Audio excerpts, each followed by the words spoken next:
Jordan. And we are live. Hey, what's happening? Hey guys, welcome back to What the Shell podcast. We have a pretty exciting show for you guys today. Our other host, Jordan, with Swamp Life Exotics, will probably be a little bit late. He had an emergency with his job. But let's go ahead and get to our latest guest, or rather, Ed Kamara. Go ahead and introduce yourself, man. Yeah, so my name's Ed Kamara. I'm pretty much representing Kamara Outdoors, which is pretty much in a nutshell who I am. It's kind of, born and raised as a country kid growing up. I've always been exposed to, the outdoors, but it's really a lifestyle for me. I love, I've more so incorporated it into like photography and animal keeping and stuff like that. I went to school for wildlife resource management. So it's really my passion to be able to give exposure for the future generations for, our animals, our and things like that, and especially, books. I love impacting the future generations and doing educational programs with my books and my animals and stuff Can you like that. talk a little bit about your book real quick, if you don't mind? Yeah, so my book is called Champ Out to Sea. I published it about a year and a half, 2 years ago. It's actually on my website, rockhardfaith.com. It's about when Hurricane Irma hit down here in Florida. Me and my wife actually rescued a baby sea turtle, and it inspired me so much that I wrote a book after it. And it's caught, between our local church and daycare and stuff like that. I mean, all the children just love it because it's real, it's raw. I don't like giving things that I'm more of just a story. It has to be real. It has to be experienced. So just like my new book coming up, I'm actually in the workings of for Diamondbacks. So, it has to be, Okay. has to have life to it. So. Yeah, you got to remind me so I can post the link so people can go and find it. Maybe I'll post it on the Swamp Life Reptiles page. Yeah, that'd be awesome. Why don't we go ahead and introduce our guest tonight? Most of you know him, or them rather, as Terrapin Station Exotics. They flood Instagram and Facebook with beautiful diamondback terrapins, amazing setups. I'm pretty sure there's a lot of envious people to their new nesting boxes that they're working on. He's a very good friend of mine, and actually the reason that I've dived into diamondback terrapins. I mean, I can remember when I first got my first one, blowing up his messages, and he finally was like, "Man, stop Instagram messaging me. Here's my phone number. You can text me. It's cool." I know you have a pretty good relationship with him too. Why don't you tell us a little bit about that, Ed? My relationship with Brett and Jason. I mean, yeah, they, I've been associated like just in depth with terrapins for probably the past 10 years, but never to the magnitude of, how they do it and how it's transformed just recently. So, I mean, they're, like you said, one of the first people that I was able to get in contact with when they're first starting out. And I tell you what, man, like it changed the game because I didn't realize not just how many the subspecies and all this stuff. Like I've worked with many like of them, but not to that in-depth magnitude. And they just ignited my flame even more. And they're incredible guys. 100% agree. Most transparent, honest, like down to earth, like give the shirt off your back, down home, country. So I can't say much more. And their integrity and honesty, I mean, speaks for itself, not just in their posts, but who they are. Sure, man. Why don't we go ahead and add them to the stream? All right, guys, please help us welcome Brett with Terrapin Station Exotics. Hey, man. What's up? Hey, what's first of happening, all, brother? thanks for the kind words. I'm not as good as y'all said I am. So we had to sell it a little bit. It's like a surface level, brother. Less surface level. There's always more to dig into. I appreciate it, though. I appreciate it. Hey, man, we're really, really glad to have you here today. The one thing we wanted to start off with is tell us who is Terrapin Station Exotics? I mean, who's the guy behind the magic? Well, I mean, I'm only half of Terrapin Station. The other half couldn't be here tonight. His name is Jason. So Jason and I have known each other since, probably second grade, maybe. I don't know. His Wow. mom was my second grade teacher, actually, and then I flunked second grade and I was held back. So, and anyway, it's a long story. That cursive writing, it was tough. But What is that anymore? so I don't even know. Kids can't do it these days. You have digital signatures nowadays. Yeah, no kidding. But so we've known each other since around then. I don't even know exactly, but we became good friends. Oh, probably fifth, sixth grade, and then went graduated high school together, and then after high school I went away to college. Moved back to Illinois. I lived in Missouri for about 15 years and moved back here about 3.5 years ago. And Jason calls me up. He's like, "Hey, man, come over to my place." I was like, "All right, have a beer and catch up, whatever." He's like, "Yeah, you got to see my turtles." Okay. See, the thing Were you that drunk yet? we always. What's that? Were you drunk yet, or was the first exposure sober? I'm sure you got a buzz seeing that it was first totally Terrapin, though. sober.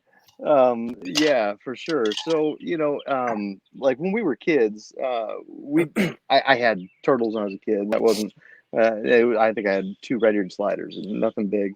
But Jason and I mean, he had he had bearded dragons. I had an iguana. I had an Nile monitor for a minute. I mean, we were always just keeping different stuff, and it was just what we enjoyed. We were passionate about it. Like every day during the summer we would rollerblade, like I don't know, maybe 2 miles to go to this pet store and always bug the crap out of the people that work there because they always had cool stuff. And so we always had that in common. And then when I moved back here and he called me up and said, "You gotta come see my turtles." So I was like, "All right." And here I am. I'm 35, I think, at that time. Go over to his place, and sure enough, he's got some pretty sweet turtles. And I had never even heard of a diamondback terrapin before that. So he starts, telling me about it. He had been keeping them for probably 6, 7 years at that point. And he had a pretty good group of ornates. And I think at that point, that's all he had. He had some northerns and concentrics, north concentric, in the past. But at that point, I think he only had ornates. And so he's, filling me in, like, there's 7 subspecies and they can look all kinds of different ways. And he's getting really excited. And, that kind of excitement is at least for He gave you the Diamondback Terrapin world. Yeah, he gave me the rundown, Yeah. and he was like, "Hey, bullet points, and it's kind of contagious, and yeah, I'm a fairly easily excitable person, and so I'd be a liar if I didn't, because I asked him, I was like, "Okay, well, these are really cool," and I'm thinking, how much can a turtle cost, 30, 50 bucks, $100. Yeah, I'm thinking $100 is like, just insane. And he's like, "Well, actually," and he starts, telling me some of the prices that he's paid for some of these turtles. I was like, "Dude, you are crazy." And he's like, "Yeah, you have no idea." And he always had like, hopes and plans to breed them. And at that point, I don't think they had laid clutches yet. Those ones. He had gotten a clutch or 2 from a different one that actually died because of being egg bound, which sucks. But I never got to see that one. That was before I was around. But yeah, he just kind of told me all about him, and I first of all I was very impressed and fascinated by him, and then seeing the potential as far as to breed them, potential not just monetarily, but with 7 subspecies you can do so much. I mean, they all look drastically different, even within each subspecies. And we're touching on stuff here that we'll probably talk about later, I guess. But, there's just the sky's the limit with terrapins. And so I'm thinking, wow, there's a lot that can be done. So, we kind of eased in. I think I got 5 hatchlings from a guy. And then 6 months later, I had 3 150-gallon tubs in my basement set up with, I don't know how many adults I had at that point, but now we have a lot. So here we are. No, that's awesome. I mean, one of my questions I was going to ask you is, what was your first terrapin, and do you still have it? It's actually a sore subject a little bit. So it was a northern concentric. The first one I got came in a group of 5. Okay. But really, out of that group of 5, there was one that he was like my homie. and his name was Jerry. And I hope he's still alive. I don't have him anymore. That's something I kind of regret. I sold him to a guy who I kind of knew, and now that guy is off the grid completely. I can't even get a hold of him. So I don't know where Jerry is. It's kind of sad. But Man, dude, you just had to start out with that, Cody. Like, Hey, I didn't know it was a subject. I thought no, it could have been like a positive uplifting story, but no, I'm the idiot that this sold is him. my male, So- Jerry, and he's bred with every female I have now, and now I have little baby Jerrys coming around. Yeah, that would have been impressive, right? That would have been cool. yeah, not I so don't much. have, dude. And if it's any kind of voucher, my first experience is not any better. It's probably worse. I had a beautiful concentric that I got from the reptile shows when I first got introduced and started going to the reptile shows. And dude, gorgeous. I still have the picture. And I had like probably 3 or 4 other hatchlings of different subspecies, different species in there, like cooter, a map, and stuff like that. And I didn't know much, better. I just thought they all looked cool. Well, the one was bigger than all the rest, and he let the one he won. Turn this podcast sad. He let the one have it, and I was like, man, like, and dude, to be honest with you, I didn't really pay that much, which is kind of crazy looking back on. Like, I think I paid maybe $40 or something, and it was a gorgeous concentric, So, but yeah, let's, just to get that out of the way, we can. Hey, you got to ask the first cheery question since I'm Dr. Doom over here. All right, so look, Brett, I know you can expand on this as much as you want, but I know until you get a little bit more in touch and personal with it, you don't really know what you get into, because we want to know how this works. What's almost like, because I get asked, in my other line of work, like, what does a day in the life of like Terrapin Exotics like? And I know you don't do it every day. I know it's constant work, but like, say like it's your day of feeding, or it's your maintenance, or something like you can dig in on, like, you go in there. Okay, what does a day or a night look like as far as for you guys? So it'd probably be, hey Leslie, it'd probably be a little bit different at Jason's, just because he keeps different animals, he keeps most of our ornates. Hey Steven. Sorry, this thing keeps popping up and telling me people are there, and that's kind of cool. So it probably looks a little bit different at Jason's place, because he keeps ornates, and I primarily keep everything else. The northern concentrics. We do have a regular northern Rain 2, which was one of his originals, somewhat, and she actually just laid her second clutch, which is cool. But we keep Mississippi's, mangroves, and then I have juvenile ornates at my place. Then Jason has the powerhouse, just breeding group machine pretty thing. much what you see, and so in the spotlight. So he actually posted a video earlier today, which was super cool. It just showed like all the adults just chowing down. Now with that underwater thing, do you use a GoPro or? No, it was my phone. Oh really? Yeah, just the iPhone. I've been told they're waterproof. So Yeah, far it's still working. So but I don't anyway. try that, man. I'm not gonna lie. So back to your question, I can't speak for Jason. I know that like I work a day job. It's not like turtles are full time at all. That'd be cool if they were. But I have to be at work at 7, and so I'm up usually by 5:15, sometimes 5:30. But I'll get ready, get everything kind of put together for like the day, and then I'll go out to the barn, which is where at my place most of the terrapins are. There's 10 100-gallon tubs out there all set up, and so I'll go out there, and if it's feeding day, that's when I feed them. They're already up. All of our lights are on timers, so they're set to come on when the sun comes up. So it's all automatic. So by the time I'm out there, they're already asking for food. That's what they're doing at that point. If it's not a feeding day and I'm not rushed to get to work, I'll usually, especially this time of year, that's another thing. It does vary depending on the time of the year, but this time of year is the crazy kind of freak out, stress, anxiety, and you're palpating the females every day just to make sure you didn't miss something. But that if I don't have time in the morning to palpate the girls, I will do that in the evening when I get home from work. And so in the morning it's usually pretty quick, maybe 10-15 minutes. And then in the evenings when I spend like time really out there. And so that's all, kind of hit or miss. Wellness checks, I mean, that's, once a week, twice a week, kind of depending on what's going on. We somewhat recently had acquired some terrapins from another guy who was primarily just a collector. He had hatched, I think, a clutch or two.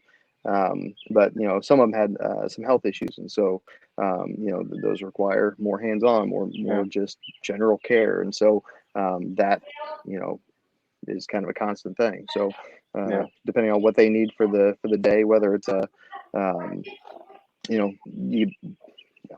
not gonna get into all the care stuff we do for them, but that's also mixed into all that. So I mean, it's a pretty involved, especially this time of year. So yeah, and you guys brewmate and all that kind of stuff, so it's not like down here in the South where it's kind of like almost a year-round thing. So right, Yeah. We're kind of fortunate with that. We get a little break. Yeah. Save on food, right? Feeding 75 plus. So what's your main go-to as far as food, treats, kind of enrichment? Sure. So we have always used Missouri, and we actually mix the juvenile crocodile food and the aquatic turtle diet. And so we have two big, I think they're Craftsman. I got them at Lowe's. These big, like airtight tubs. And when I was down in Daytona this past year, actually, I picked up, I think 2 or 3 bags of each from the guy, because his booth was right by ours. So that worked out pretty well, and just stock those tubs up, and we just mix it up, usually 50-50 mixture. And then we'll every now and then I do have one stubborn female who will only eat smelt or shrimp. So I always have to, that's another part of my every other day thing, is I gotta thaw out some shrimp and then or smelt, which right now with the whole pandemic thing, I can't get smelt up here. So that sucks. But so if you have any smelt or have access to it, you can send it my way.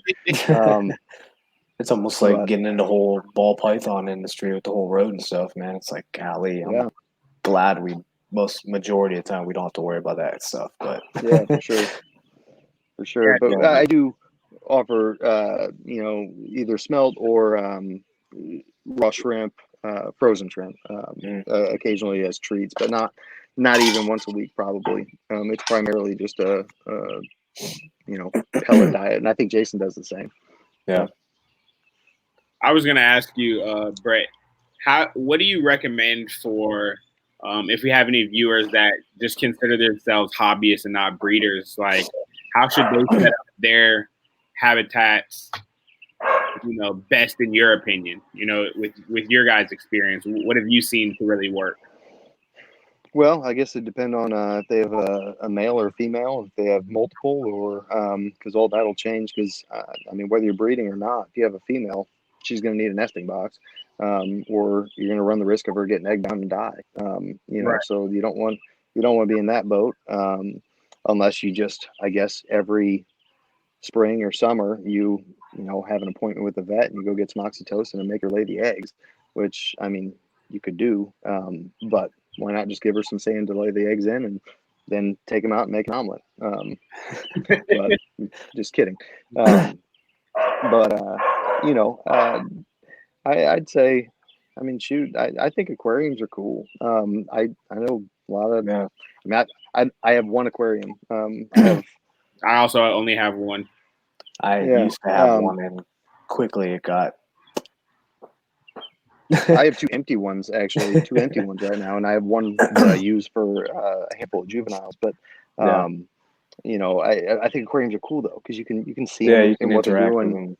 Yeah. I think they're actually So great for hatchlings because you're able to upbring them and get them that more personal to the fact to where, once they get to that juvenile, then, you can always include them into a bigger exhibit, but you've already sure. almost established that kind of, you know, Socialization. And yeah.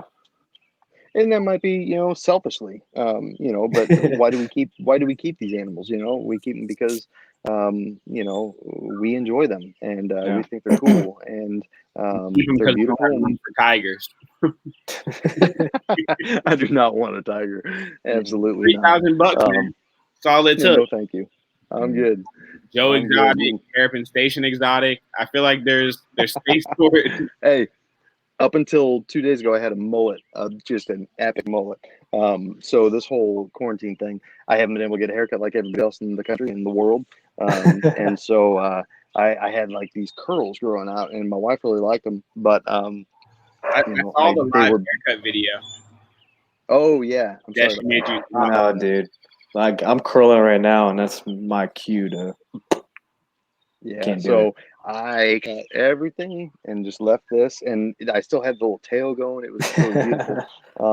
But no, I just shaved it off, and I think she's happy I did, and I think I'm happy I did because it feels a lot better. But anyway, to go along with the Joe Exotic and Tiger thing, So what do you could think? have happened. So what do you think with Because I know we can say like what's your favorite subspecies and all that kind of stuff, but I know some of us have that distinct like um aha what really brings you to like whether it's a concentric or something in detail, like whether it's a concentric that has those big bold slash or a big dots. I mean, what really kind of like I want to say really gets you excited, but like what really like I don't know, what's your cup of tea personally that you just can't almost get enough of that almost sparks I'll your be passion honest. every time you see it?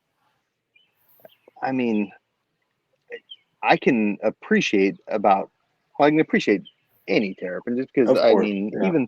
even a very common one in the hobby. I mean, I can appreciate that because I Of think they're course. cool. And um, but with that being said, what what makes me go whoa, is really anything that's unique. I've seen literally, whether it be through pictures or in person, thousands of terrapins. And I mean, you you find a picture on the internet that I haven't seen, and I'll give you $10. I mean, I've looked at just I about think all of I them. think I got a picture for you today.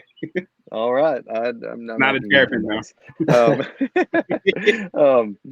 But anything that's unique that specifically, anything unique that people have intentionally selectively bred for, like whether it be bold spot traits in a concentric, or like the spotless ornates that are just like mind-blowing. They look like aliens as hatchlings. I mean, they're super super cool. Or a mangrove, which is not super unique, but they're unique in the hobby. Not a lot of Yeah. people have them, and so especially the mangroves with like the big crazy splotchy markings. I mean, Yeah.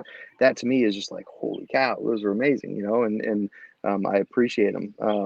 But and then you have crazy stuff over in China, which I don't know if they were hatched in China or hatched here kind of under the radar and sold to people in China. But the stuff people are doing over there is really cool. Yeah. And I know all those are intergrades. I mean, they're not pure of one subspecies or another, but I can still appreciate that. And I know some Yeah. people disagree with it, but as long as they're not being released into the wild, or they're pets in the hobby, I'm cool with it. And I think it's pretty neat. So Hey, it's Yeah. funny that you said that because one of the things I wanted to ask you is like, what's your opinion or your take on intergrades and hybrids, and how do you feel like they benefit the hobby rather? well, I mean, benefit the hobby. I mean, that's a very loose thing, because my opinion of benefiting the hobby could be different than everybody else's. But Right. I think anything that we also, well, not me. I don't know one snake. I used to, but I don't anymore. And like Jason, he has I think four boas. But a guy I work for and with, Mike Capodice, he owns Terra Orb, and so we make some pretty cool reptile enclosures. But I don't know how many boas he has right now. He just had a litter 3-4 weeks ago, and there was like 24, 25 in it, and then he has holdbacks from last year. He probably has 50 boas. I'm just guessing, and he has 2 more litters on the way. And so, but the cool thing, I'm just comparing, saying all that about boas to say that if you can come out with a new morph, a new genetic trait that you can prove, hey, I did this, this, and this, and it made this, and I can repeat it. That is cool. And it's no different for me in turtles. If you can make a concentric that has super bold markings and then a very distinct marking on its neck, like some of the crowns that you see. That to me is awesome, because they can repeat that every single time, and they've put the time in. They've worked hard with the genetics and this one and this one, and they paired it, and then they probably took the offspring and paired some of those, and then they said, okay, we can do this over and over. And you got to respect that probably took 10 years, and so I think that's awesome.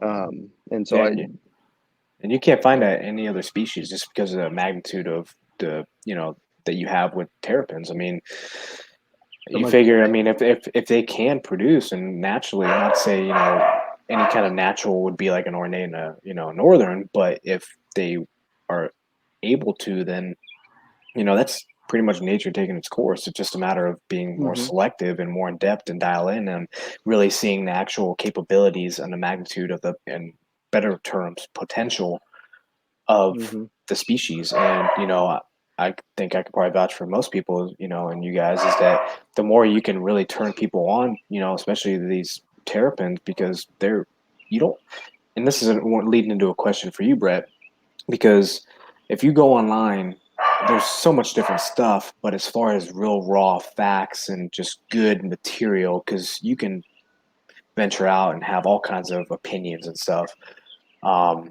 When you first got into it, I mean, what did you dial into and dig into the most? Whether it was a couple books, or like what kind of resources did you trust and reliable enough that maybe even Jason, kind of piggybacked on to help you out? Like, what did you kind of use? Because you go on you on YouTube and stuff. There's not much on them. I mean, there's just not. So at first, I honestly just bug the crap out of Jason all the time. I just text him, like, I don't know, 20, 30 times a day. Hey, what's this? And how do you do this? And, what is this thing? Or send him a picture. And, it was probably annoying as heck. I think I did that a little bit to you in the beginning, maybe. I don't know. I think it's part of the process, honestly. There's a lot of information you got to digest. So besides just reaching out to friends, whether it be Jason or anybody else who I've known who also keep terrapins, Stephen Chu's book, and is it James Lee? I've never met the other guy, so I don't know him. But that was a good resource, very helpful. Kind of describes all the subspecies. Keeping them in captivity, covers conservation, covers breeding, hatchling, everything, which is pretty neat. It had a lot of pictures. Yeah, no, I agree. My favorite part of that book, you can probably guess it. It's like, I don't know what it's called, but where it's talking about like the different, genetic, like traits that are displayed in the subspecies. You have the flowerback, you have the the marbled, you have the marbled, diadem, or I don't know how to say that word. But all those kind of things, that, I mean, those pages are about torn in my book, because I'm just like, holy cow, look at this thing, microscope, and just like kind of dreaming about one day being able to produce something like that, which is obviously it's already been done, and that's totally fine. I think it's awesome that there's been people, and there still are some people who are making cool stuff like that elsewhere in the world, and not doing. I'm a firm believer there's nothing new in this world. Everything's either been done, or it has been done, or somebody's going to do it better. And so it kind of puts things in perspective. We're not gods. We're just playing with something that God made, which is pretty awesome, actually. But So it kind of leads back almost to another question to where, what was your first experience like hatching your first, Hey, terrapin? real quick, I don't mean to interrupt you guys. I want to tell the viewers, if you guys have any questions, go ahead and post them in the comments. This is probably going to be the last question that Ed and I asked Brett directly. So we want to post your questions up on the screen for Brett to answer after this. All right. Sorry about that, guys. yeah, you should be, Cody. Man, You should be, dude. That might have been the highlight of the video. I'm messing, oh man, it was, I always dreamed of what it'd be like, and never really knew, but it was a little blue concentric, a handful of them actually, and I kept one out of the clutch, and I mean, you feel thankful, you feel excited and nervous, making sure you're going to do everything right and take care of them right, and but it's exciting, and it's I don't know, almost inspiring, I guess. Not to sound like overly sensitive about stuff, but No. you know what I mean. So Well, I I'm a mean, dude. So I mean, it was pretty cool, whatever. to be honest with you, I mean, if you want to get sentimental, you're you're inspiring a lot of people, which is, you're almost leading by example, with the whole brand, and your daily grind and your passion. It's encouraging because you were willing to put you guys out there, yourself out there, and you've seen now the magnitude of how many people have responding, and you've grown the hobby, and into more of just, I don't know, just you've widened everyone's span of turtles in general. Like, literally, dude, I'm serious. So it's amazing. This question we got. You guys ready for this? Hey, I don't know. All right. Oh, that's a good one, man. Yep, that's evolved. That's the Come on, multi-part Steven, answer, man, dude. So at first I was like, "Hey, I'm can glad I get it's a just turtle?" you. That Yeah. At first I was like, "Hey, can I get a turtle?" And she's like, "Yeah, sure, you can get a turtle." So 5 came in the mail, and shortly after that, more came in the mail, and then I was like, "Well, hey, this is what I'm into. It's a hobby, and potentially could make some money someday." And and now she just kind of like, Another she supports she supports it 100%, and we don't get many turtles in the mail anymore because we worked hard to build our groups, and they're pretty well set. Not to say we wouldn't pick something up occasionally, but most of the new stuff should be coming out of eggs at this point. So but she's definitely supportive, which is cool. It's taken a while, but yeah.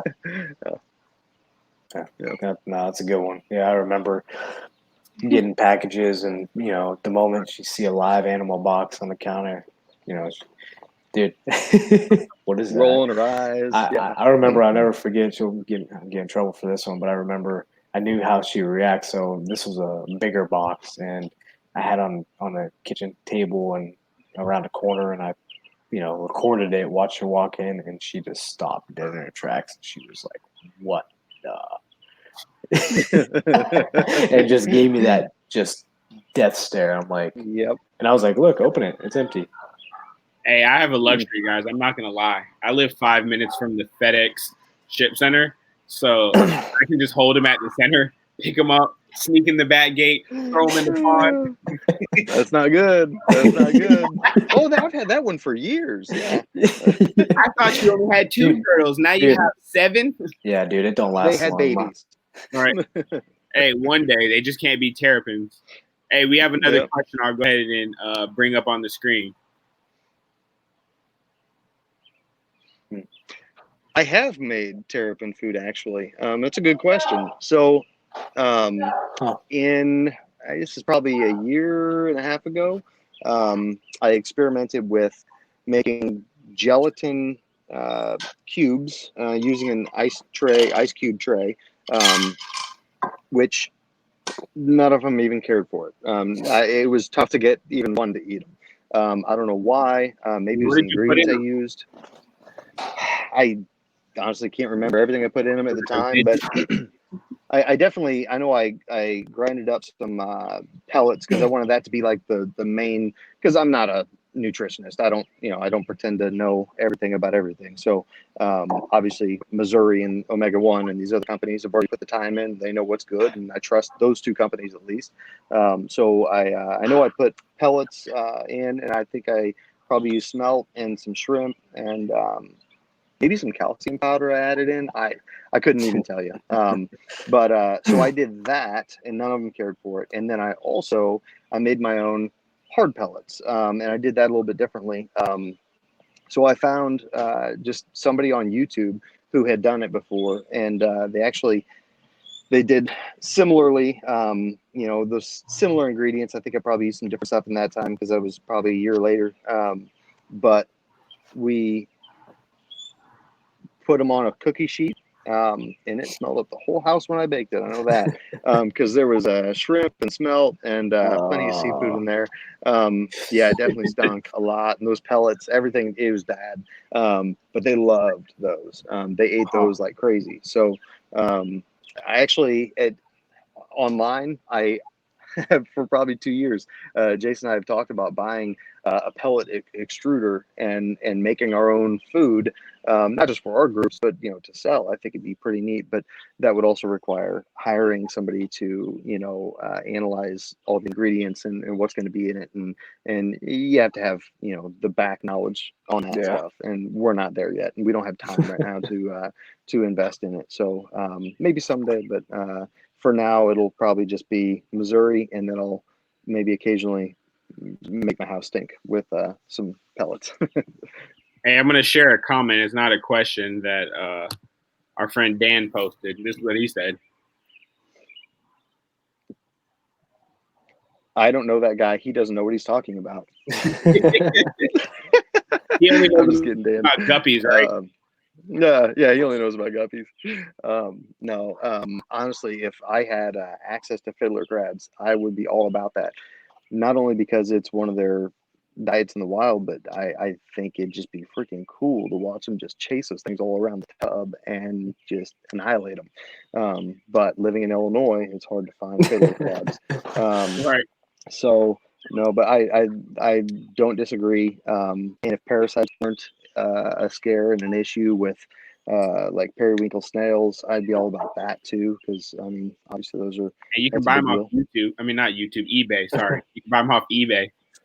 I almost did once until I looked into it, and then I saw that I just didn't know about parasites. I don't want to risk that.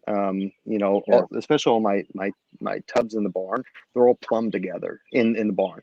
Oh yeah. So if I introduce something to that even one time, all of a sudden all of them are at risk, and so Right.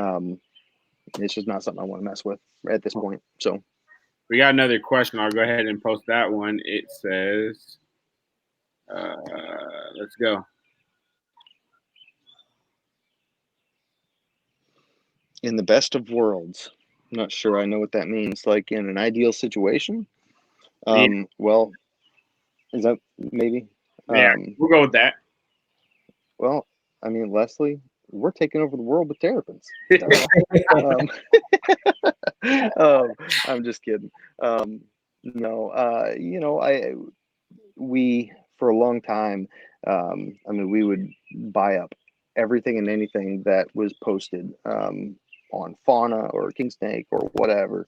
And as we've kind of grown in the hobby, we've definitely given more thought to I think quality over quantity. Not that we don't want to produce a bunch, but if we don't have a clearly defined purpose for something, we're not just going to keep things and breed things just to have hatchlings. So I guess our future plans would be to continue to selectively breed certain traits that we want to be able to offer to people who want them as pets. I don't know, and go for quality, and educate and shoot.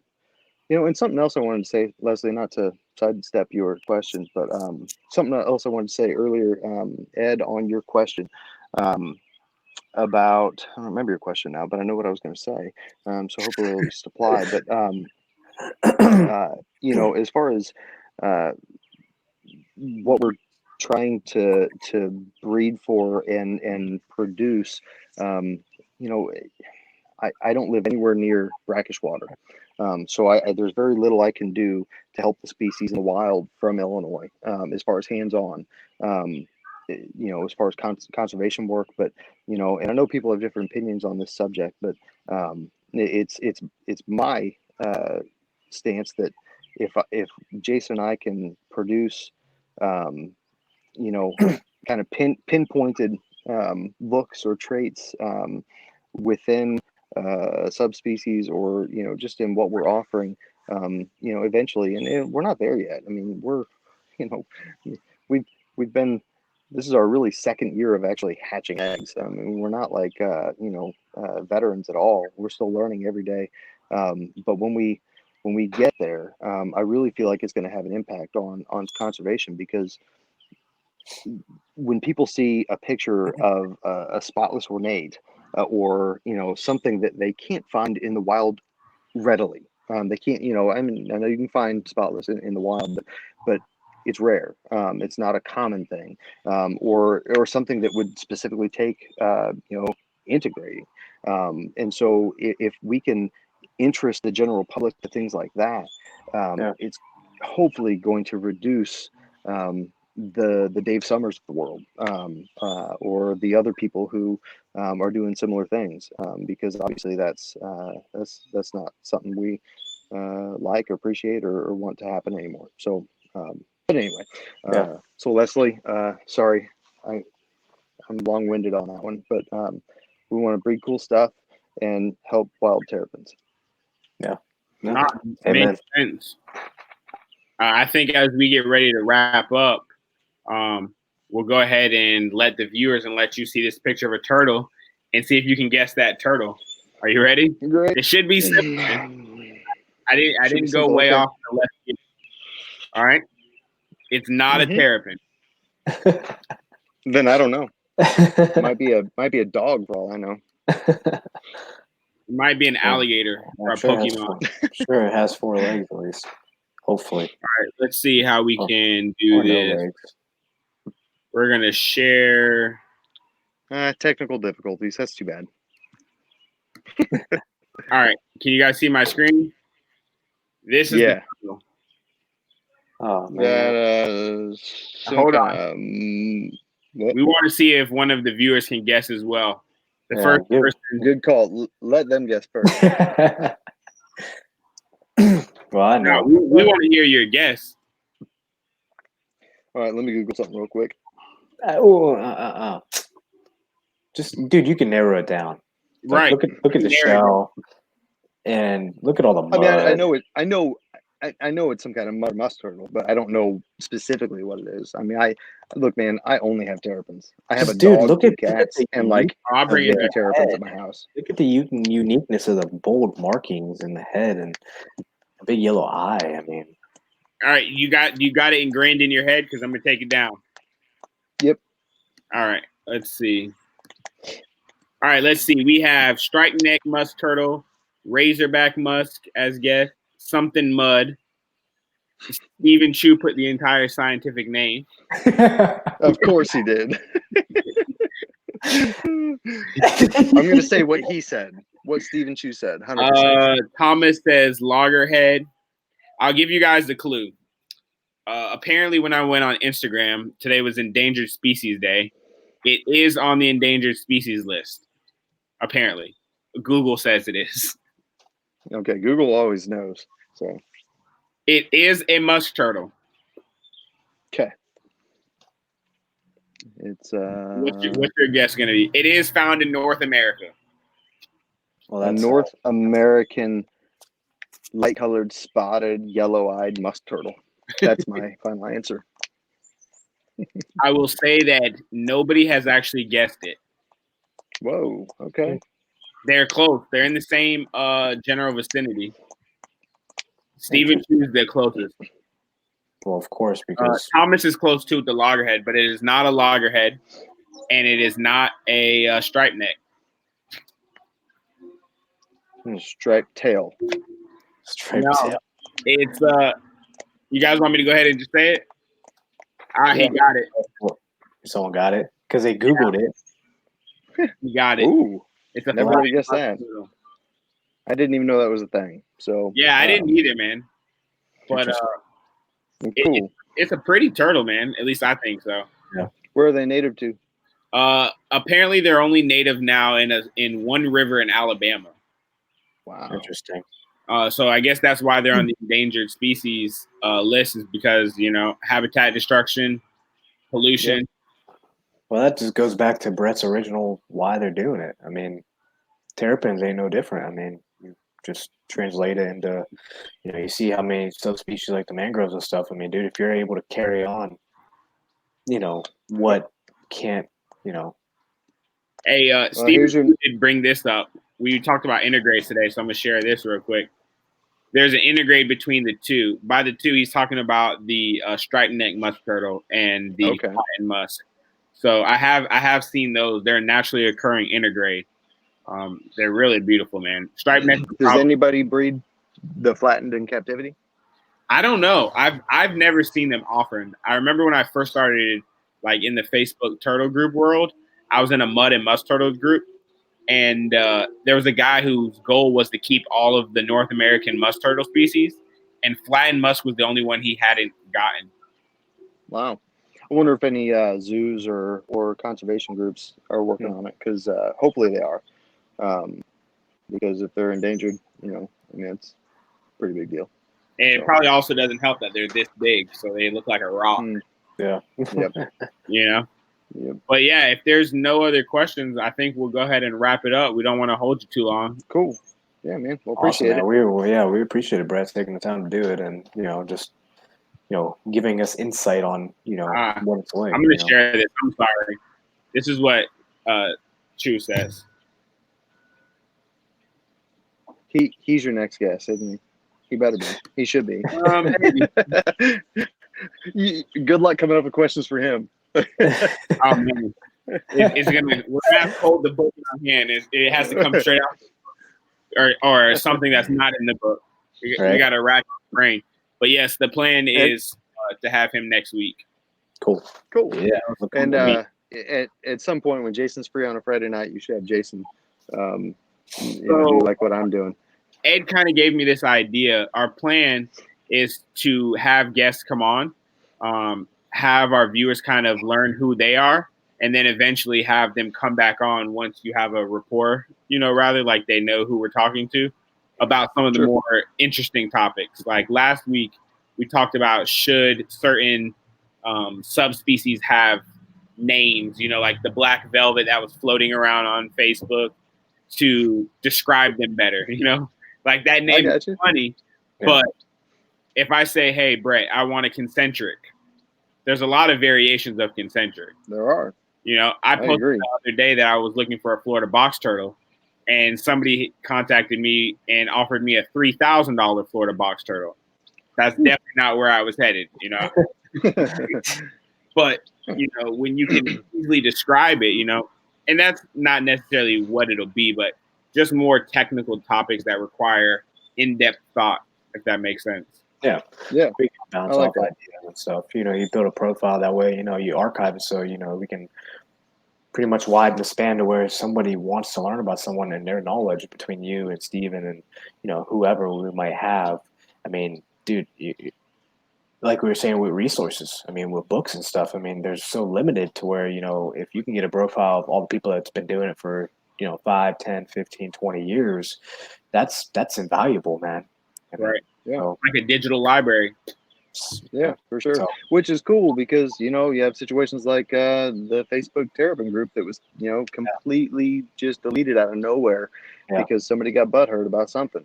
You don't know. So, you don't got it.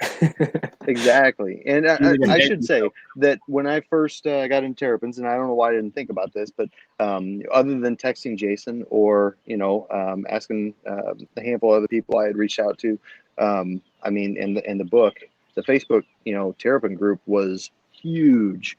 And, losing that resource was a big bummer. I know that, we have some big, not big plans, but we have some very intentional plans with the new group to kind of build those things and some safeguards to help avoid situations like what happened in the last group. So hopefully, that can continue to grow and, we can build that knowledge back up and people can use that as a resource as well. Yeah, I mean, so that kind of goes into a good tail end. I mean, how can we look you up? And as far as, whether it's on Facebook, Instagram, Yeah, my phone number is. I mean, I can right now. I can do not do that, please. I'll change my number. No, my day job. My day job, my old day job, I could be on my phone like all day long. I can talk to people on Terrapins. I could do, but my new day job. I mean, not new. I've been doing it for over a year, but I mean, I'm not able to, and so you guys both know. I mean, I know you text me. I'd be like, give me a call because I can talk easier than I can text, and so. But definitely, the best way to reach me and Jason both would be through either Instagram, Facebook, just Terrapin Station Exotics. If you just type that in, search, I mean, hopefully we come up. If we don't, something's wrong. Now, you guys just started more of getting established on YouTube now, right? I wouldn't say we're established at all, but we're going to start. You got a profile, right? We've had a profile for a while. We haven't done anything with it. We had a live stream a year ago or so, maybe a little bit longer than that. Just with I built this big 120 gallon custom setup in an aquarium, and we put some of the nice juveniles we had in there just to, it was neat. And there was lights behind it, and it was pretty cool, and our logo was on it. But so we just had some live streams of that, and then we never really did anything else with it. And so what we've talked about doing lately is keep it very simple, not getting crazy in depth with anything. We don't have time to plan that out. Like the guys who, like honestly, Dan, Dan, I know I did you wrong earlier. I said I didn't know you. I'm going to do you right now and give you a shout out. So Dan, the Guppy Man, he's a good guy and very knowledgeable. But he, what he does with his videos, that takes a lot of planning, a lot of time. He has to edit all his videos a bunch, and that's not easy to do. And I mean, I have a wife and 2 kids. One's not in the home anymore. She's living down in Missouri. But hey, Dan. And Jason has 3 kids and a wife, and I mean, we just can't. We don't have time for that. So we're gonna keep the YouTube thing real simple, real kind of just, hey, here's a bunch of terrapins. And just, if people enjoy watching them, great. If not, at least we can go back and see what we did and we'll enjoy it. So, it is what it is. So. But good work. Good work. Well, I think we are at the end of our show for today. Brett, we appreciate you for having you on, man. Yes, sir. Cool. Thank you. Appreciate it. Of our podcast. Hope to have many more. Hope to get some other guys on here, and I hope you tune in, man. I know, like you said, you and Jason are busy, man. Definitely, but if I'm free, I definitely have time to watch some of this and talk some turtles. So awesome, man. Awesome. Cool. I appreciate it, guys. All right, later, guys. Take it easy, man.